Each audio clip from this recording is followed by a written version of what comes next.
Hi there, Jester here. Ira, why are we upside down? Are you doing this with computer editing?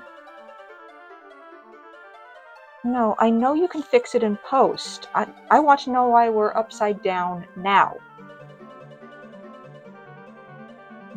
You can't do live editing because that's not how the software works. Okay, so why are we upside down if you didn't do it? Well, we need to do something. Oh, you watching this. Could you give your monitor a tap or give your phone a little shake, see if that sorts things out?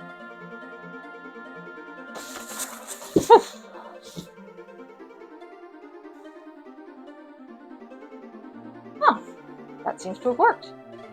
Thank you. All right. So, I'm the Jester, and this is Ira. He does our techie stuff and finds and prepares the music that we put in the background. And since YouTube likes to occasionally flag us for copyrights that are very much in the public domain, we're going to give you a rundown of how we do the background music on this show. Now, since YouTube is headquartered in the United States, we're mostly going to be discussing US copyright law.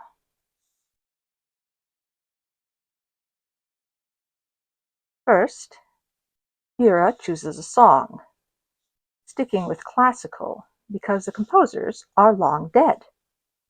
Today, he's interested in Vivaldi's La Stravaganza. This score was published in 1716.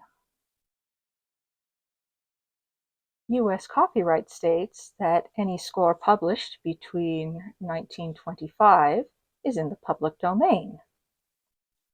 Now, we did have to remove Prokofiev from the lineup, since much as we like his Dance of the Nights from Romeo and Juliet, it was first done in 1935, so too late for us.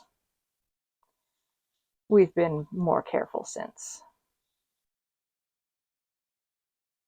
Now, performances of pieces have their own copyrights, which might be where YouTube dings us, because they might think that we're getting the music from someone else's performance.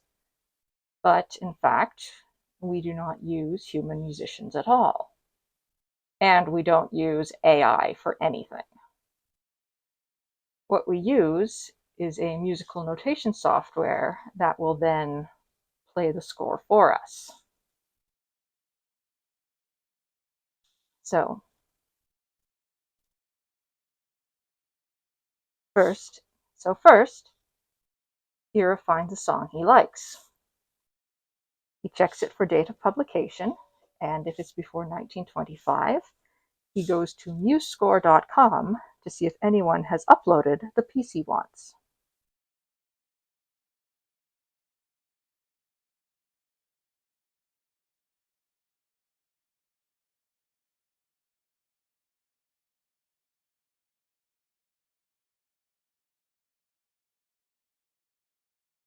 And then we sort by what is free to view, play, and download. There used to be a sorting for public domain, but they seem to have changed that. They do update a lot. So now we have a choice of 4. So then what we do is we simply go in and we take a look to see what license it's under.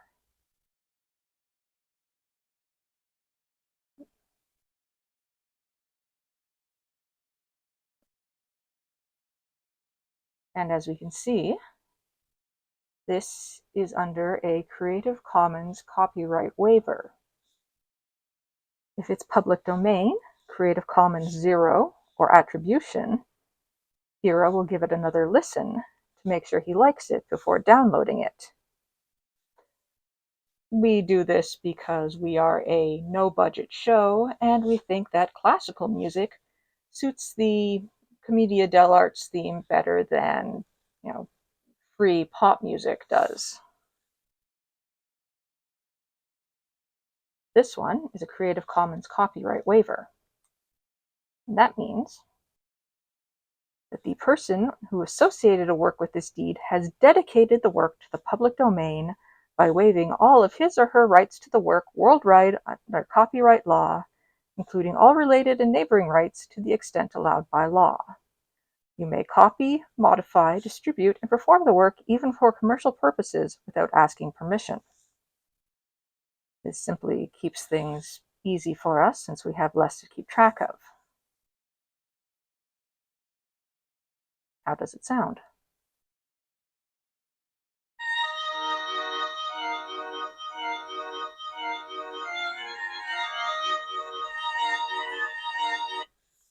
Sounds good.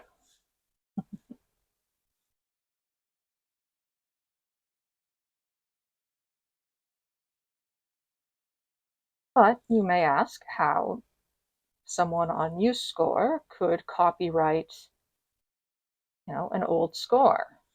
Well, if they did special arrangements for it, like if they are changing the instrument it's for, or otherwise making some kind of major changes to it, of course they're going to want credit for the work they did. That's just fair.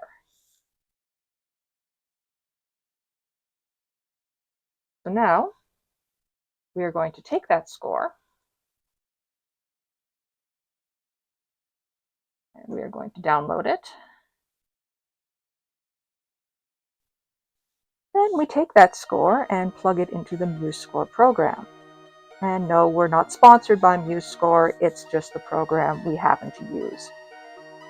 Then Ira does whatever he does to make it into background music, generally making the volume consistent so it's not distracting, and changing the instruments to something that fits who it's going to be used for better. In the case of the Doctor, this is usually violins and pipe organ. For me, the calliope and other bright, cheery organs. And for the librarian, piano. No human performance occurs at all. It's all digital music played by the computer. So now, whenever YouTube wants to ding us for copyright, we're going to point them at this video. As well as pulling up the references for why the music we have chosen is in the public domain.